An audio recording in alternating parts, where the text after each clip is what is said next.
All right, good afternoon, everyone. We'll get started.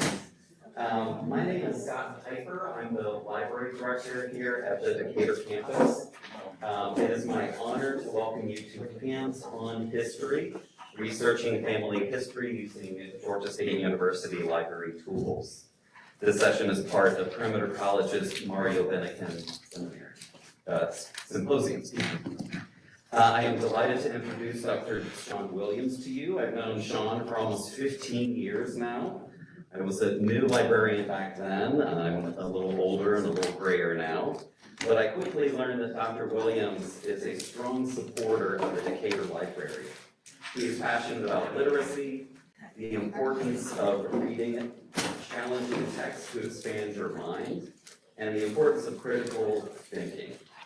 His presentation today is about a subject he loves to talk about and share with his students. In fact, he regularly incorporates genealogical research into his classes. I'm particularly excited today because in addition to Ancestry, he will introduce a new library resource made available this year to the GSU community, which is newspapers.com. A searchable database of historical newspaper articles from local to regional and national with coverage back to the 1700s. I understand Sean has wanted access to this database for some time for genealogical research, so I know he's excited to share it with you. At Perimeter College, we are lucky to be part of a huge research institution with a library system that supports researchers from undergraduate students, graduate students, and faculty researchers. Dr. Bennekin believes with education comes tolerance. Each year, the Mario A.J. Bennekin Black History Symposium commits to honoring the work of those who shape the history of Black and all Americans. This annual event honors the legacy of Professor Bennekin by promoting education, cultural awareness, and scholarly engagement across all Perimeter College campuses. All right. With that, we've got a special guest from the Sankofa Society, Finch Davies.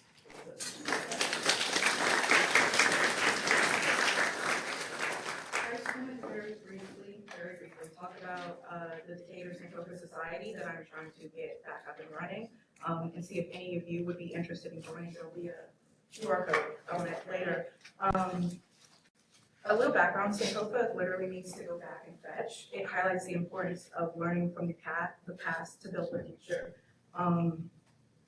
And the main reason I wanted to get this back at the Decatur campus is because it was mentioned to me the last time I had an Africana Studies class, and Dr. Williams mentioned it the last time he spoke, that there are very few Africana Studies and Black History courses on this campus. And I find that a little distressing because those classes are very powerful and important for people, because you can't develop pride in a vacuum and you have to look at your past to build a proper future. And Sankofa Society provides a space for students to be more organized and politically conscious and help combat issues like these. So, just a little bit, that's it. The QR code.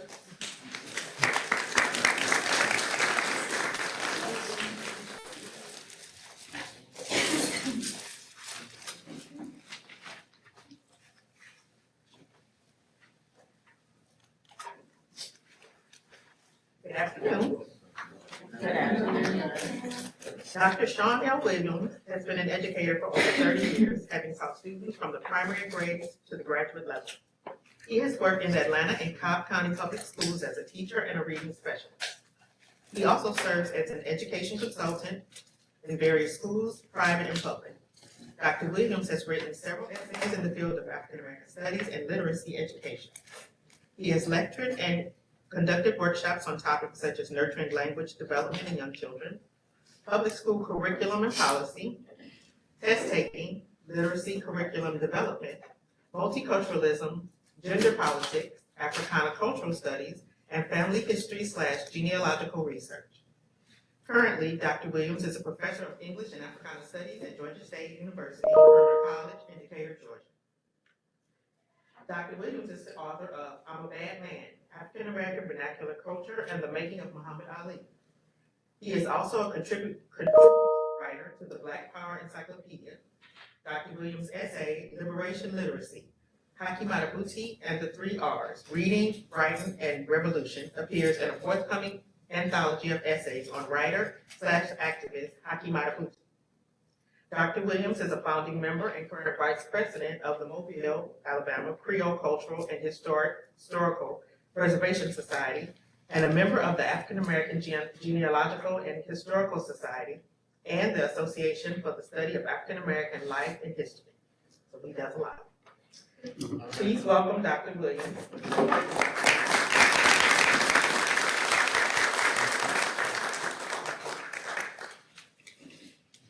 Thanks for not saying anything about me leaving clothes on the floor. I know that. I'm glad you guys are here today. Thank you for coming out, and thank you for joining us for this presentation. I left my clicker over there in case I start to walk, because I do that sometimes. I'm happy to share with you my passion, which is family history. I've always been a fan of history, but through learning family history, through engaging in family history is when I really understood how history works. And that's what I want to convey to you. A few years back, we were at a play. It was August Wilson's play, Gem of the Ocean. This was back, I think, in 2009. And if you know August Wilson is the greatest playwright of all time, in my opinion. And he's a well-known, of course, African-American playwright, but probably the most successful American playwright in modern times. And he wrote a play for every decade of the 20th century, and it focused on some aspect of the African-American experience. And so the play we were watching, Gem of the Ocean, was set in 1902. And I remember we went to see this play. And while I'm watching that, it hit me. All of his plays are set in Pittsburgh, in the Hill District in Pittsburgh, which is a historic African-American neighborhood. My folks are from the Hill District, several generations. And so while I was watching, it hit me. I said, this is my great-grandmother's story. And I thought about that, and it struck me that I needed to return to learning about their story. And then I mentioned that. I mentioned that to Dawn, my wife. That's the one who introduced me. And she said, well, you know, we have Ancestry.com library edition at the library on our campus that you can log in on for free. And I had not known, and I didn't know that. And so that's when I started. That's when I started this work that led me to the things that I found today. So I spent the first couple years working on my family history research without a subscription to anything, but through some of the free resource at the library. So that's part of what I want to share with you today. So this is how to get started doing your own family history research, with a focus, of course, on the African-American historical situation. Of course, there are certain concerns that African-American researchers have to deal with, but also, of course, with focus on the utilization of these free resources that are at your fingertips. Now, Ancestry.com library edition, a long time ago, you had to be on campus to actually use it. That has changed, because when COVID hit, I requested that it be opened up to be accessible to us off campus. So I'm going to get into the nitty-gritty of using that a little later, but I have a few things I want to, and I have an agenda so I can stay on task. So what I want to do is, first I want to clarify some terminology related to family history and genealogical research. And I want to review very quickly some grounding and guiding principles that I follow as a researcher and historian. And I'm doing this out of order. I'm talking before I'm hitting the button, I'm sorry. And then I want to get into some of the first steps of getting started. And if you see on your table, I passed out some handouts and I'll show the audience at home, those who are watching us online, the documents that I've shared with the group in here. But I have some startup documents. Now, you are not required to do any homework. You don't have to do this, but if you do not want those forms, you can just leave them and I'll take them back. But these are some forms that'll help you get started. So I'm gonna talk to you about this in a minute. So I'm gonna go over the forms like the ones you see there. And I'm also going to talk about how we start off gathering materials at home. And then I'm gonna put some focus on the census record, which is a very important document. And then I'll go into the discussion of the various library research tools that we have, and I'll try to demonstrate. And in the process of all of this, I will share some of my story of my family in and out, and also, of course, doing questions. I've been told there are some questions I'm supposed to answer because I brought some things up at the previous presentation. So I'm sure I'll be made to stay on task with that. All right, so first of all, let me clarify some terms here. First, we have to understand what history is. I guess I can use my clip. That's not that, right? And by the way, those of you who are online, and if you cannot hear, if you can say so in the chat, somebody may tell me. If you have any questions, you can put it in the chat, and hopefully somebody will see it and read it for us. But, okay, so first of all, I want to clarify what history is. History is history because it is revealed through documentation, original documentation. So that is to say that history is not just, well, what happened before? How do you know what happened before? What makes it historical truth is its validation by documentation. So if it's not documentation, if there's no original documentation involved in it, then it is not history. Now, some things are historical matters that have not been validated by historical documentation, even though it involves, like for instance, Jesus as a historical figure, right? Jesus is a mythical figure and not a historical figure because the historical documentation has not been found. That is not to say that the person Jesus that inspired the Gospels and all that did not actually exist, but we have not found the documentation that would verify it. And the documentation would establish him as a historical figure. That's been an ongoing goal for a lot of archaeological historians to find that discovery, right? And I'm gonna give you some examples of cases where there are people we know exist, but we may not have the documentation for them yet. The other, genealogy. Genealogy is finding your ancestors. That is finding out who my dad is, my dad and mother are, who their parents are, that's genealogy. Identifying your ancestors, those who have contributed to the making of you. Family history goes hand in hand with genealogy, but it is, I regard myself as a family historian and a genealogist. Genealogy is identifying the people. Family history is telling their stories, the stories that go with the people. It's not just enough that I can name folks. I want to find as much about them as I possibly can. And then there's genetic ancestry.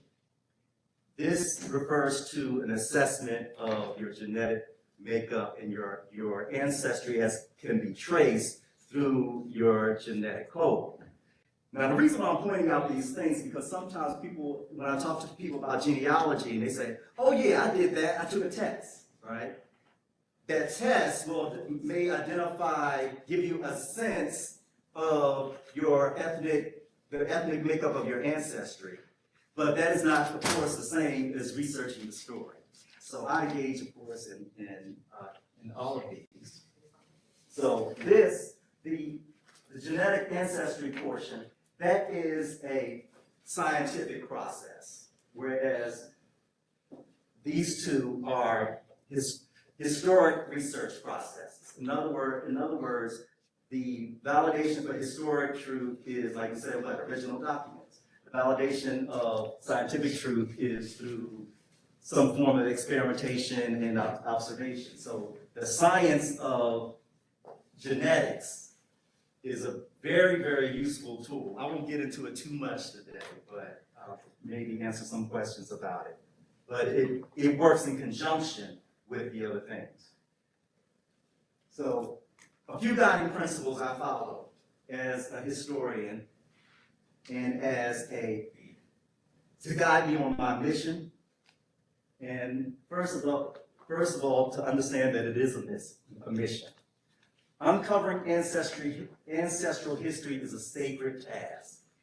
It is a sacred task, meaning it has, the meaning behind it and the value to it is something more than just, I invest a lot of money in this and time, not to scare you, but sometimes you can get sucked into this.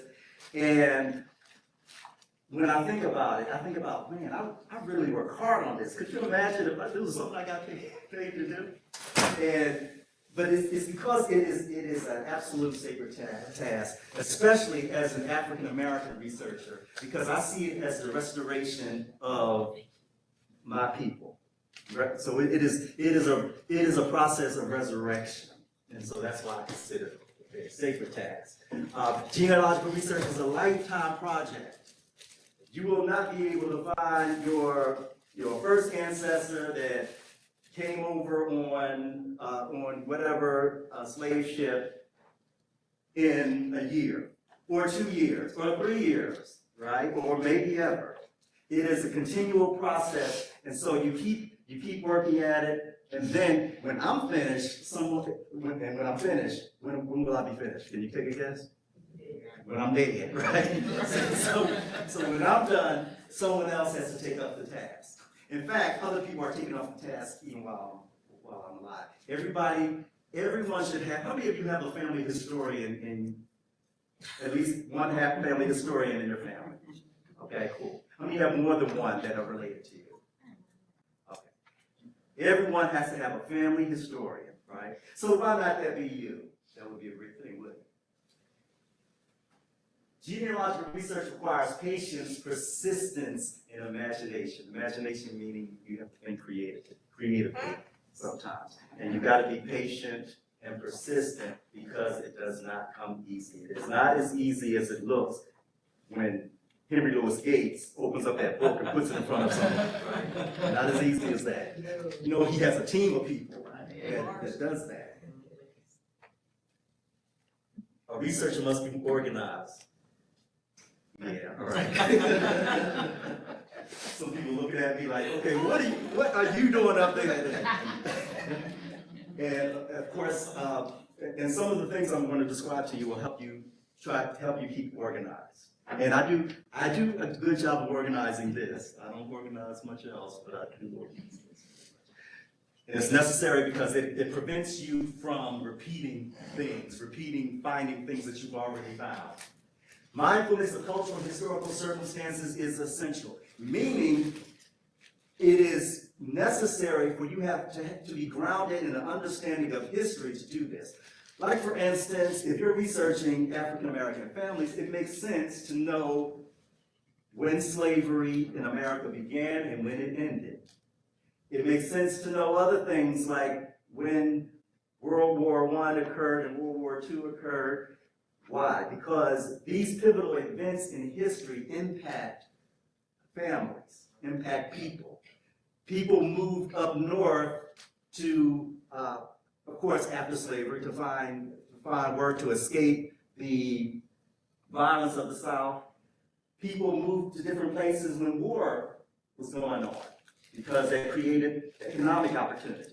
So understanding some basics about history is very, very essential. I already said this, I'll say it 50 more times. Documentation is the basis for historical truth. Let me back up to this for a second. Oral history is a very important thing. Y'all know what oral history is? Or family lore, those are stories that are passed down from generation to generation. Those are useful and valuable. However, they may not be absolutely accurate, right? So I don't discard the family lore, but I always try to corroborate everything. That's the key is corroboration with anything. Even if I find a document that supports one fact, I want to find another document that reinforces that. So we do the same thing with stories that are passed down. There has to be a confirmation of it. Those stories may or might not be true, or may be true to a certain extent.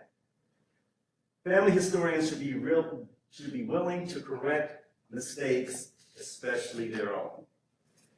The other day, one of my students, if some of you who were here the other day, you saw two of my students present their research. Miss Savannah was one of those students. So we were working on our project in the summer, a couple of summers ago. We discovered that her ancestor, she had an ancestor who served in the Civil War in the 29th Connecticut Colored Infantry, right? And so there's another infantry called the U.S. 29th Colored Infantry, but these are two separate units. And one of those, so the U.S. 29th participated in this battle called the Battle of the Crater, which was this was a situation where there was an assault on a Confederate stronghold. The Union engineers planted a bomb underneath that camp and blew it up, creating a huge crater and causing a great deal of casualties. So the Union forces decided to take advantage of that, and they sent in troops, and these were African American troops, the colored troops. But what they did, they sent them through the crater, right? Which was a bad idea because they went into the crater, and the Confederate forces were able to surround them and have the advantage over them. And they slaughtered a good number of African American soldiers, even when they had given up. So I found out that I have an ancestral uncle who was part of the 23rd U.S. Colored Infantry. They were at that battle, and the U.S. 29th was at that battle, right? So what happened was we confused the Connecticut 29th with the U.S. 29th, and so we were excited, like, oh man, our ancestors fought in the same battle, right? And even when she did a presentation in Pittsburgh, she brought up the Battle of the Crater, right? And so I told her when she came back to present again that when we found out that there was a separate 29th, when we found that out, I told her, well, we're going to have to correct that, and because that's what we do.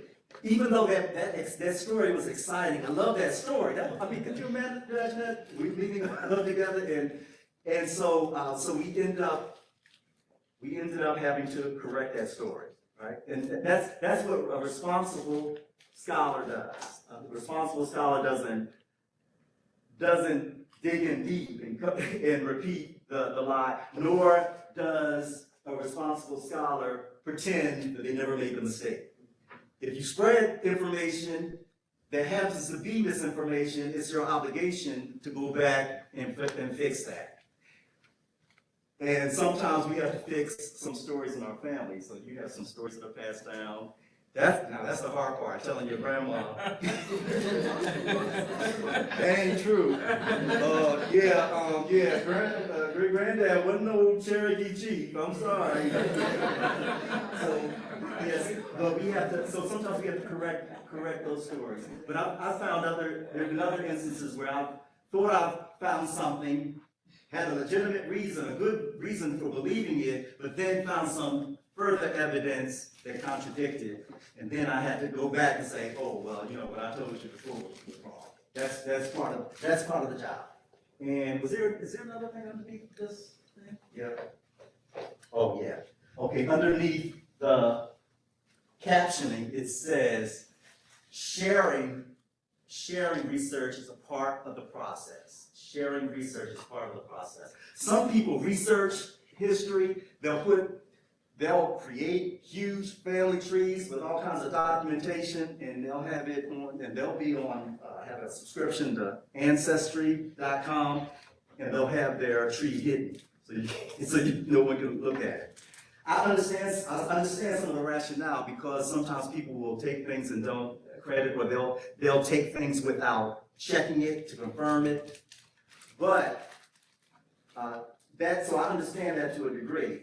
But if someone should ask, I think a researcher should share everything, because that's part of the process. If I don't share what I learned, guess what? That limits me. Because if I share what I've researched, and you happen to be, you might be researching the same family, because you might be related and not know it. And there might, so sharing is a necessary part of the process.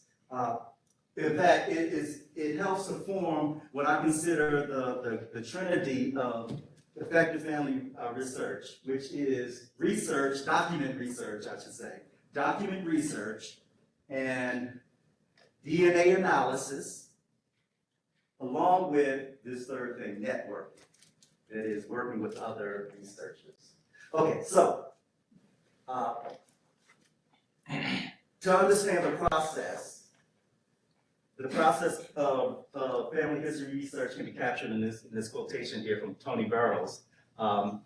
He says that in genealogy we proceed from the known to the unknown. We research from the present to the past, one generation at a time, picking up pieces and clues of evidence like a scientist, attorney, or investigator, proving identity first and proving lineage from one generation to the next. That is, we work backwards. I work from me on back,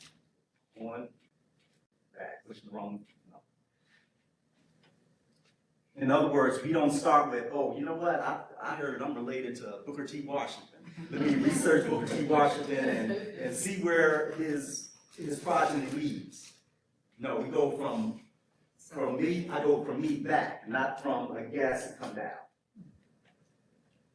All right, so some of the steps that we have to take to get started. This is one of the first steps we have to do, is to gather data, gather documents. And guess where you will find many documents? Before you even start to look at any archives or any database, guess where you might find documents? At home, yes. So what might you find at home? You might have funeral programs at home. You may have pictures. In fact, pictures are probably the one thing that you may have at home that you're not going to find anywhere else. Letters, family Bibles. Does anyone know what a family Bible is? If you look at probably the Bible on your shelf, if you have a Bible at home on your shelf and you open it up, it does that noise. In the front pages of it, it might have a list where you can write down who was born when and who died when, right? So a lot of Bibles have this for years and years. And so if you're lucky, there might be a Bible like that that someone, a great grand person, had filled out that information, right? That is like a blessing if you find something like that. Birth certificates, death certificates, marriage license, these are generally things that you're going to have to find through either databases or going to particular offices to find them, but there may be some at home. And of course, when I say at home, that's not just your home where you live. That might be your auntie's house, it might be whoever, your grandmother's house. All of these things you might find, deeds and wills you might find, newspaper clippings. What do we do when our child does something in the news? Take a clipping of it, right? So, now you probably don't have that happening anymore because but if I were to do something, I don't know, I took a picture of safety patrol, my mother would cut it out and they'll have it, right? So there are clippings that you may find in homes. Also, certain faith traditions, you can look up baptismal records. Mhm. And they're, like if you're Catholic, they are sent to Rome, whether you were baptized in Georgia or Texas or. Yeah. Now that kind of record is something you will probably more likely have to go outside your home to get. In Bibles, we put baptismal records in those Bibles too, right? So yeah. So all right. So what do you do? One of the most important things, important documents I mentioned were pictures, right? Somebody in your family, some people in your family have old pictures. Do you know anyone who has old pictures? Yes. Right? So now some people, do you know anybody who hoards the old pictures? Yes. Won't let anybody have access to it. Which I think is an absolute crime for people to hoard these materials. And but those are the people you have to get to. Those people, because and one of the things my father did, and this is where I kind of got this idea from, this process from, is he went around to everybody in the family and asked to see their photo albums or their boxes of pictures. Came there with a big old case with his scanner, his computer, and all that stuff, and he sat down and scanned everything. And he give the pictures back, right? This is a very important thing to do, very important thing to do. Why? Because these things are fragile. They're precious and they're fragile. All it takes is one good flood, one good fire, or what happens to a lot of these pictures? They get stolen, right? That's why some people don't like to share it. You know, they take out the photo album, and when a relative is over, come back, some of the pictures have walked away. You know, so but what I'm showing you here actually will help to deal with that, right? Get those pictures; they have to be scanned because that's one way to preserve them. And then after you scan them, then you secure them. That is, scan the pictures, then you can take those originals and lock them away. Now by the way, there are ways that you have to store pictures, acid-free boxes and things like that, as opposed to putting them in a photo album where they can get damaged and all that. So you may want to look up how to preserve them. But once you scan them, lock them away, and that way, okay, you want to hoard them, there's your hoarded treasure there, but we've already scanned them, and then what are we going to do? You got to label them. You have to identify it, and this is why this kind of thing has to happen as soon as possible, as long as to make sure you can do this while there's someone who can identify people in the pictures. That's very important. You know, so because the person that can identify there might be one person who's able to identify people in some of these pictures. And so you have to make sure you get these if that person has those pictures in his or her possession, then you want to find out who these people are and be able to identify them. So you have to be able to label who they are in the picture and identify them while you have someone who can do that. And then what you do, you copy them, right? And if you scan them, that's no thing at all, because all that is an attachment in the email or something, right? And this is what my father did. This is back when we still did work with CDs and all of that. After he would scan all of the pictures, he would put them on a CD. And then that's what he did with that CD.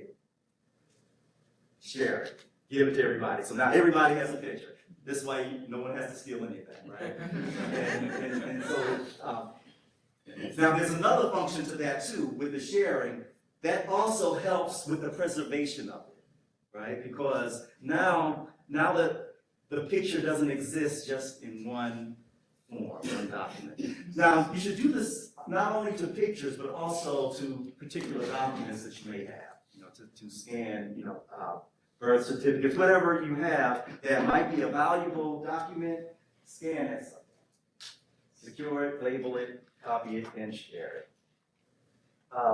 Now, what I'll put on your desk is this document here, a pedigree chart.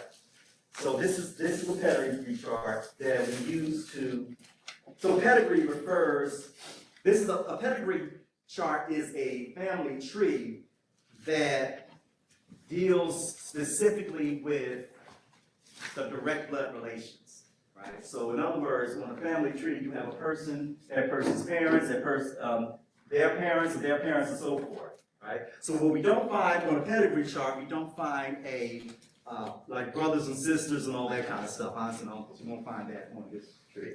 But this is a very essential tool to start with.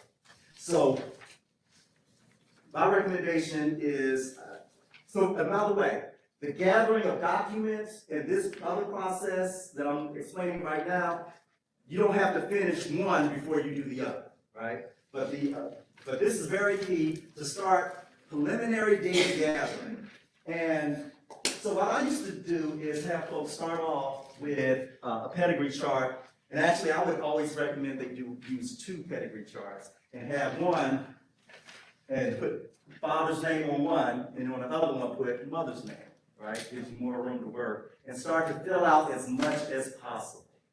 And, but to get people started on some things, and when I help people with their own genealogy, I created what I call a genealogy start-off worksheet, and that's what you see here. And do I have it in my next page? No, I don't. I have another document here. This is called a family group sheet. So a family group sheet deals with information on a specific household, right? So you have a mother and a father in that household and their children, right? So that's a family group sheet that accompanies generally this sheet here. So for every one of these, we like to have a family group sheet for each family that comes from these pairs, right? So that's what this is for. So I created a form that would help with data gathering that kind of does both, and it's just a thing to help you get started. And that's this sheet here, which I call the genealogy start-off worksheet. And so what you can do with this is you can start off with, where it says details of the parents of. If you're starting with your parents, and you will put your name there. Before you do that, though, young people, because some of you are really young, right? And so I'm thinking it would actually be more advantageous for you to start with doing one of these for each of your parents, right? And there's a reason why I say that. One of the reasons is that it has to do with the fact that you are young, and like your grandparents are like me, right? At my age. And that's not very old, right? That's not very old, which is my point. We want to reach a certain threshold. The magic number, I'm gonna tell you the magic number, I'm telling you what the magic behind the number. Magic number is 75. Can you remember that? All right, and I'm going to tell you why it's the magical number. But this is something that will help you get started. And what we do on these things is to make sure we put on here as much information as we know. So how would you do that? You would have to go around and ask elders in your family, start with your parents, and ask, well, when were you born, right? Where was your father born, and all this, right? Get as much information. Now, here's the trick to all this. Some people you're going to ask for information, they're going to tell you they don't know nothing. You say, I don't know nothing, right? And they're thinking because they might not know much that they don't know anything of use, and that is not true, right? So you have to, so you can always kind of expect that kind of resistance from someone to say that they don't know anything, right? But what you want to do is, most people tend to know who their parents are and who their grandparents are. Some people are lucky enough to know great-grandparents. I never knew any of my great-grandparents, but I knew all of my grandparents. So if you can get that information, and as you get that information, you put down as much as you can. So what I mean by that is, if I don't know, if you ask if your grandmother doesn't know when your mother was born, but she knows where she was born, then put that down, right? If she knows the year but doesn't know the date, then you put that down. Whatever little bit you have, you make sure you put down, because this is how it works. You start off with a little bit, and then you find more, right? And one of the things that's important, though, is to be able to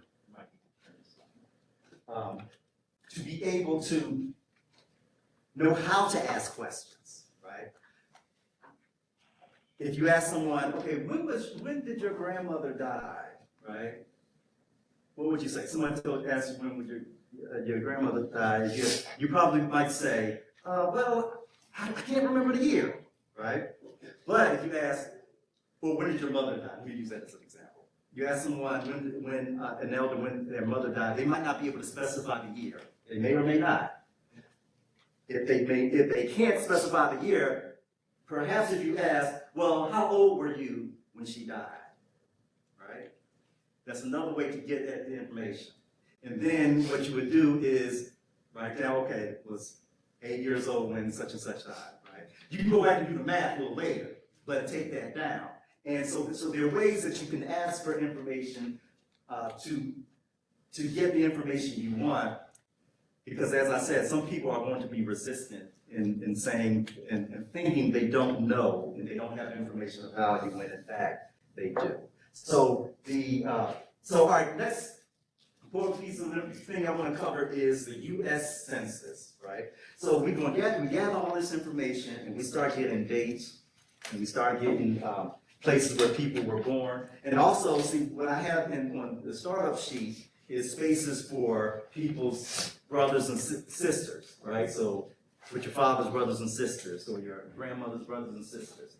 And like I said, if you're a young person, like if you're 20 years old, I would say, and I can get you another form, by the way. I would like start with one parent, and then with the father and mother, they would be grandparents. Yeah, I would push it up, because we're trying to reach a certain threshold that has to do with the magic number, which is what? 75. Yeah, 75. All right, so what does that number have to do with it? It has to do, it's related to the census. So, does everyone know what the census is? Everybody know what the census is? Yeah. Okay, so census record is just a counting of people. That's all that is. And we started the process of counting people in 1790, which is right after, what was it? The Constitution was ratified. The first year beginning in 10. And census is taken how often? Every 10 years. When was the last time you filled out a census? Or somebody in your family filled out the census? 2020. Are you on there? Are you on the 2020 census? If it was filled out, yes. And by the way, fill out your census records. Fill them out, they are important. They're very important.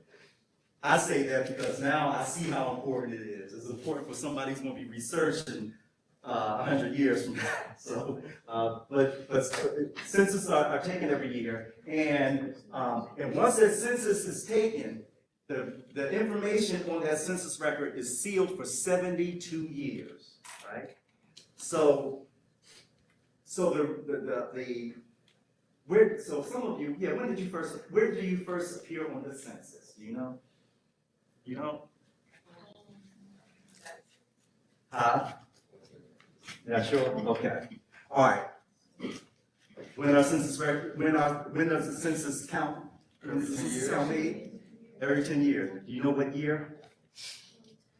Right. The year ending in 10. The year in 0. Because it started in 1790, then the next one was 1800 and 1810, and so forth. So every 10 years, they're taken. So if it's given on every year ending with 0, then what was the first census record on which you appear?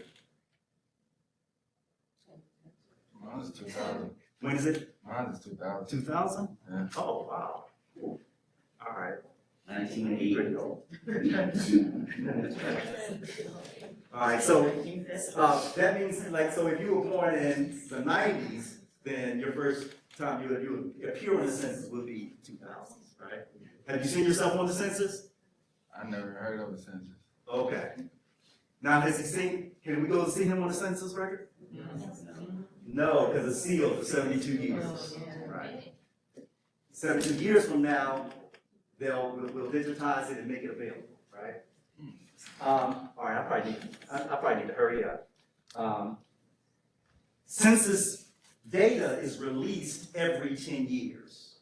Every 10 years. That means, and that they're kept for 72 years. So that means that they're going to be released on a year ending in what number? All right, we're the math people. It's not really complicated. 2. It's going to be a year ending in 2, right?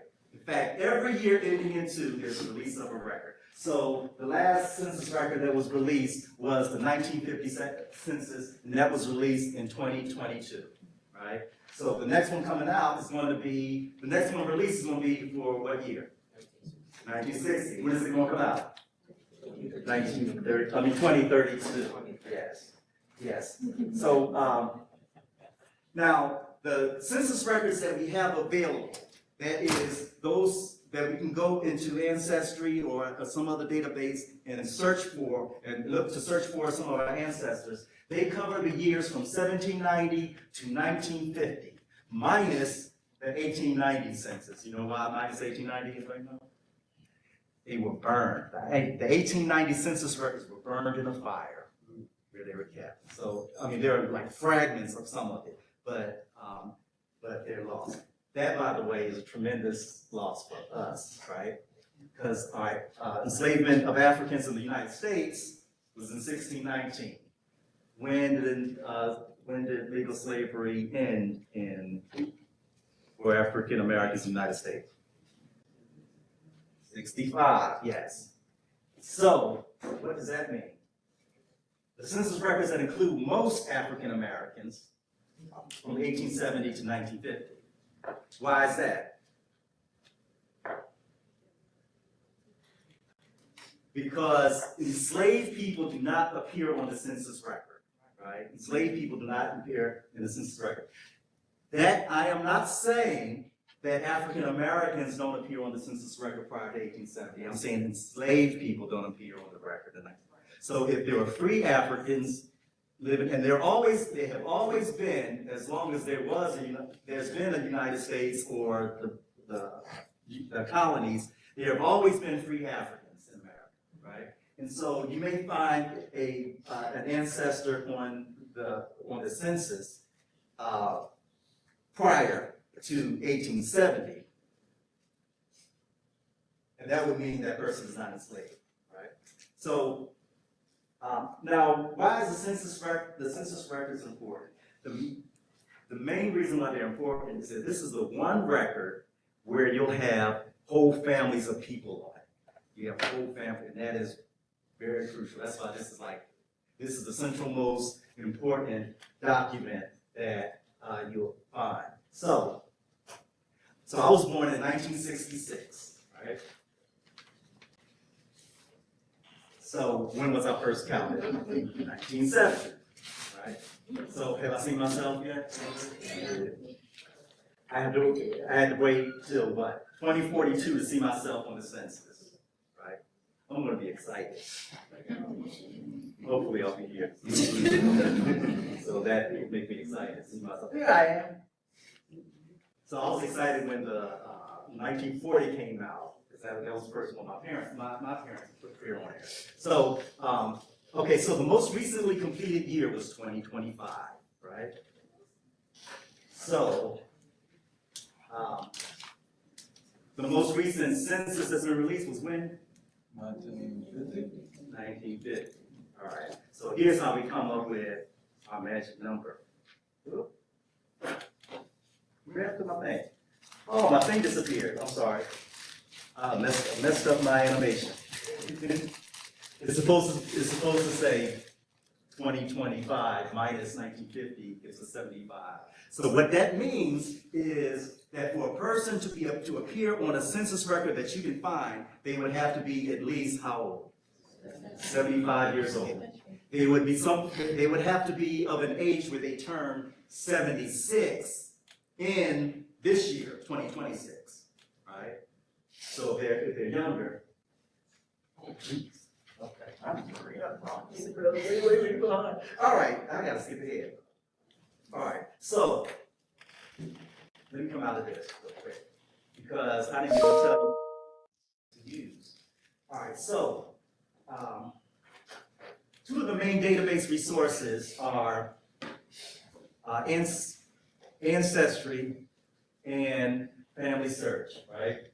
FamilySearch.org is free, and you can find it in, you can go to FamilySearch.org, but you have to enroll on it, right? Ancestry, you have to have a subscription, except you have it here in the library, and you can access it by going to the library page. And so this is what I'm going to do real quick. Let me come out of this for a second. And how would I do this to make sure I'm sharing? Make sure I am.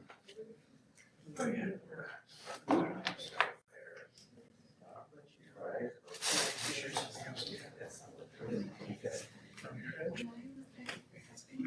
Or you can just share screen or whatever's on your screen. Okay. Okay.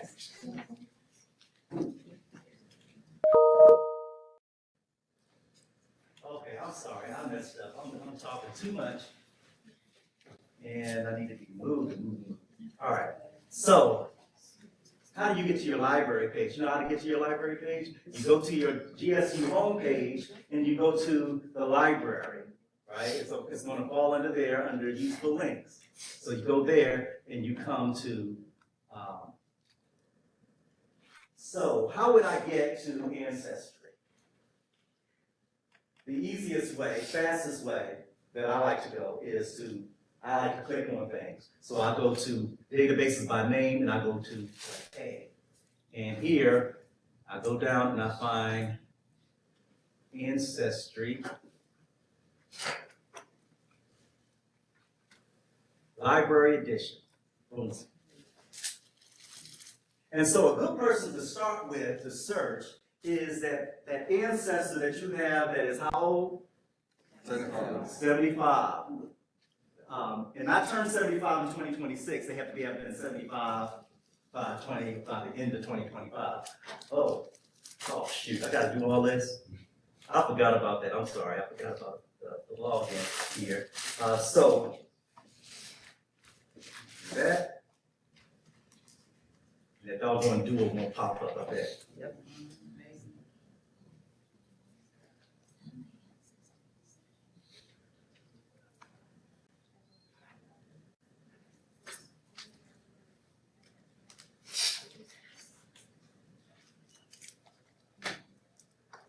Okay.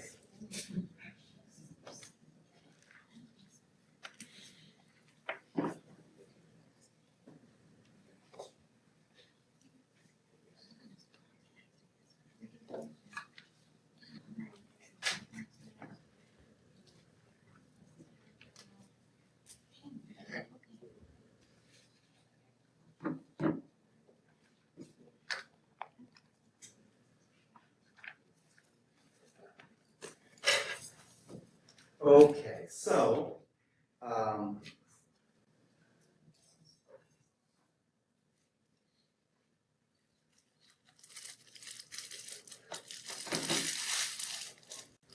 okay, I'm gonna wrap it up real quick and open up the floor for questions in a second.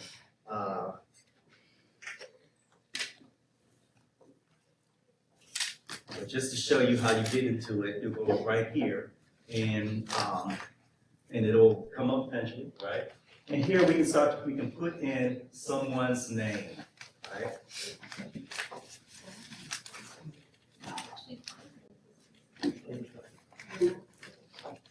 And so where would you get this information? From the stuff that you put on here, right?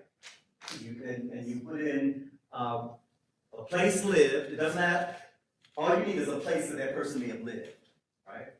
Not necessarily where that person was born.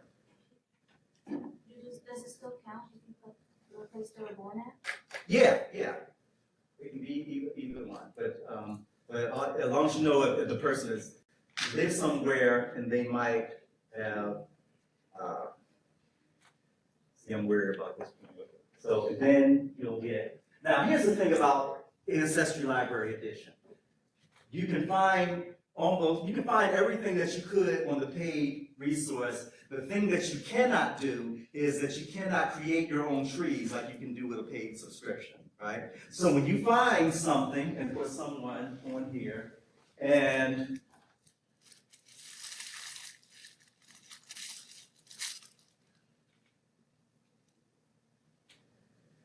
I thought for sure I'll put a name on here. That would be an easy find. Okay. All right, I'm gonna pretend I found someone else.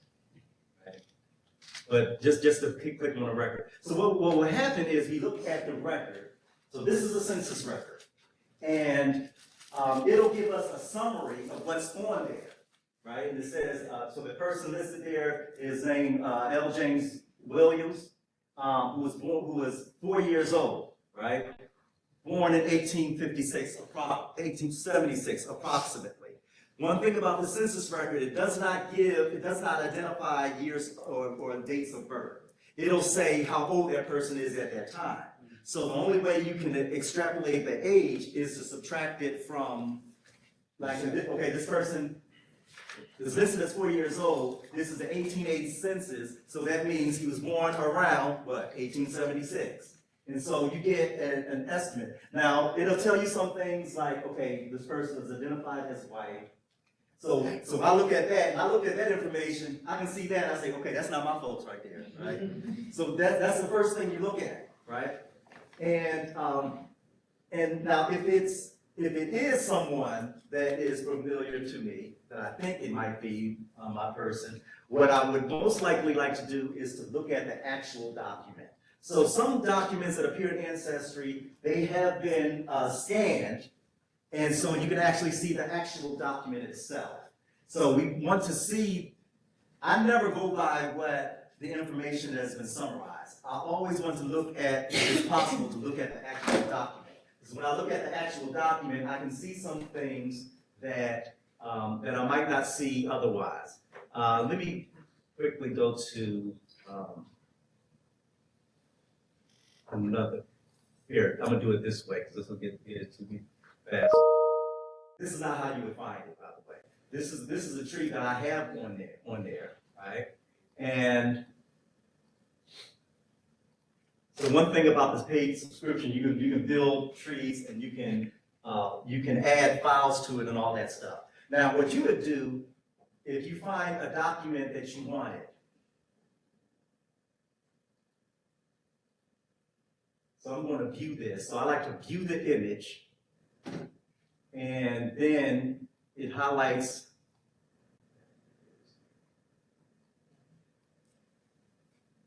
And so this example, by the way, is of a 1900 census. So this is my family when they first appeared in Pittsburgh, and so I knew from my grandmother. My grandmother was raised by her grandmother, whose name was Annie Oliver. I knew that. I knew who her mother was. I knew who her father was. That's all I knew, right? And my grandmother's maiden name was Walker. Her father's name was Grant Walker. Her mother's name was Aeolia. When I tried to find Aeolia, I tried to type it in, I couldn't find it. And that's because this is Aeolia right here. But it looks like, if you see it real close, it looks like not Aeolia, but what? CL. Yeah, it looks like CL, right? A handwriting error, right?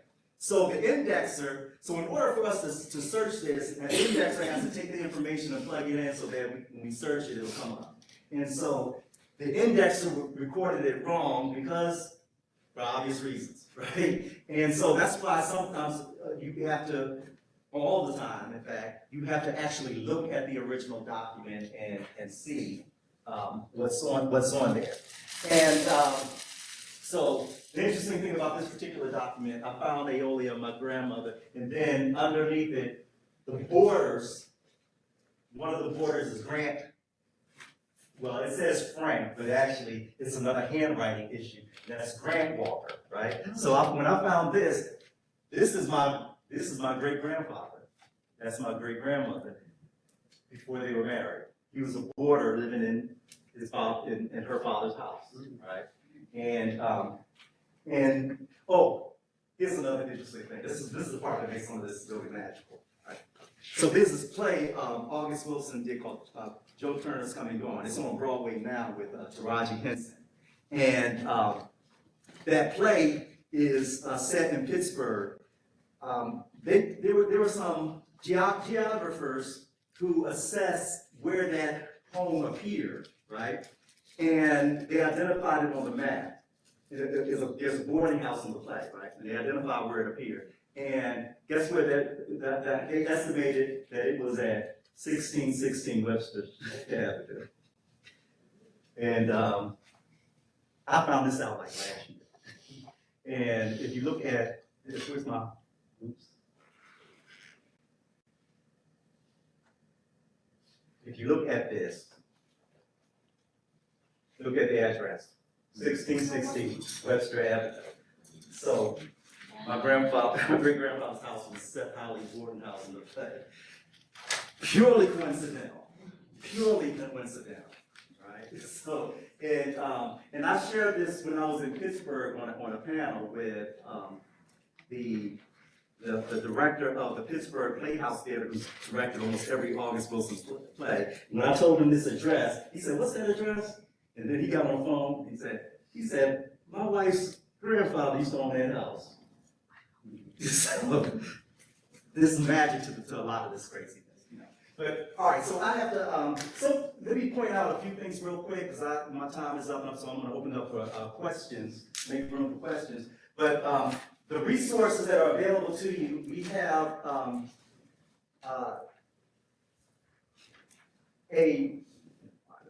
okay, I got to get back onto the other thing real quick.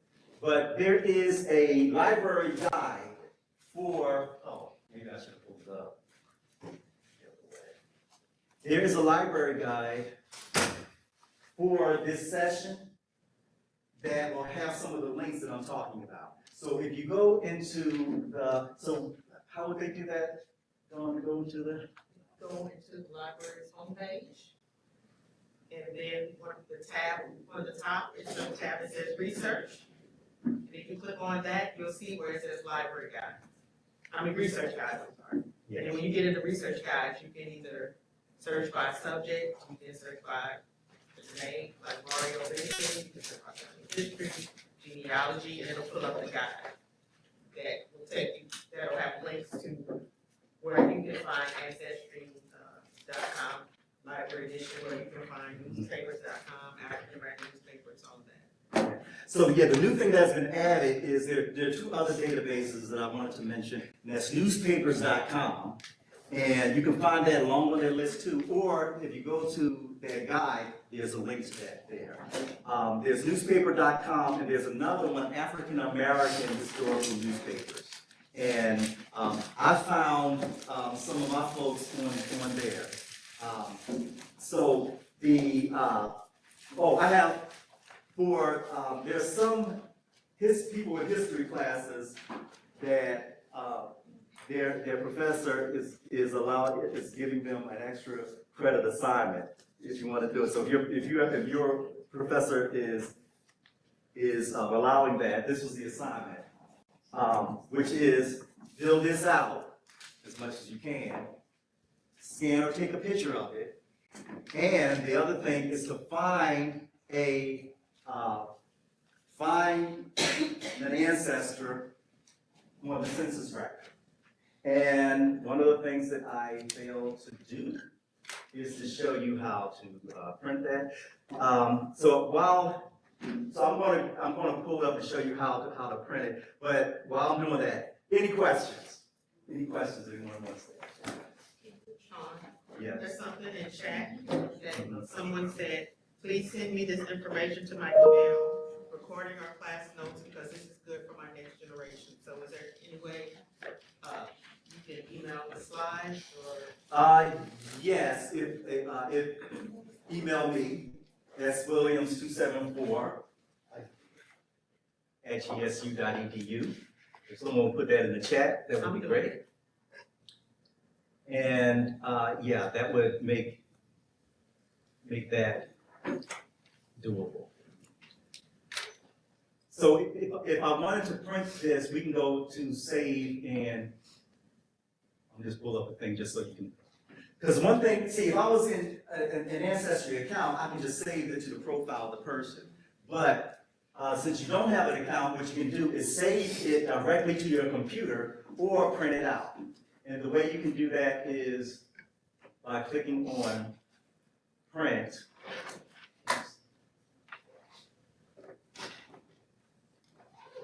So you can do print to PDF, which will save it to your downloads folder.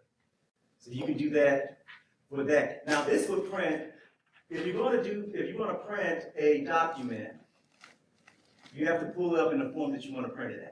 Like pull up a picture and print it. All right. Any other questions here? Yes.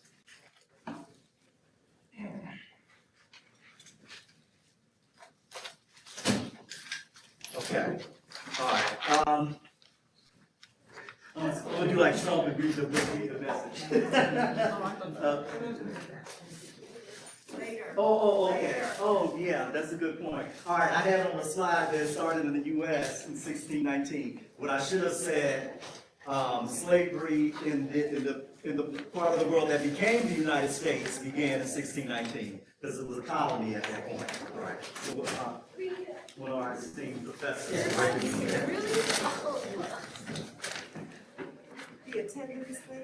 Oh, yeah, okay. For those of you who need to attendance register, there is a scan code on the table, on the wall, and also on the board.